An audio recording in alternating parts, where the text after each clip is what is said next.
இது வந்து ஏதாவது ஒரு ஜாயிண்ட்ல வச்சிருப்பாங்க. ஓகேவா? அந்த சந்துக்குள்ள போலாமா போக கூடாதான்ட்டு. இது வச்சிருந்தா என்ன அர்த்தம்?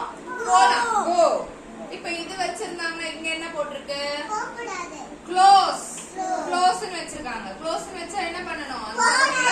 போக கூடாது. அதேதான் இதுவும் நோ என்ட்ரி. வச்சிருந்தாலும் அந்த சந்துக்குள்ள போலாமா? போகவே கூடாது. நோ. Dead slow. இப்படி வச்சிருந்தா என்ன அர்த்தம்? அந்த இடத்துல ஏதோ ஒரு ஹாஸ்பிடலோ இல்ல ஸ்கூலோ இருக்குன்னு அர்த்தம். அப்ப என்ன பண்ணணும்? ஸ்லோவா போகணும் வண்டிய. ஓகேவா?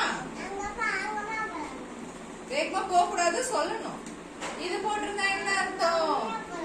பார்க்கிங் பண்ணலாம். இது வச்சிருந்தா என்ன அர்த்தம்? அந்த இடத்துல வண்டி பார்க்கிங் பண்ணலாம். இப்ப அதே இது வச்சிருந்தா பார்க்கிங் பண்ணக்கூடாது. சூப்பர். இது என்னது? யூ டர்ன் பண்ணலாம். யூ டர்ன் பண்ணலாம். அதே இது வச்சிருந்தா யூ டர்ன் பண்ணக்கூடாது.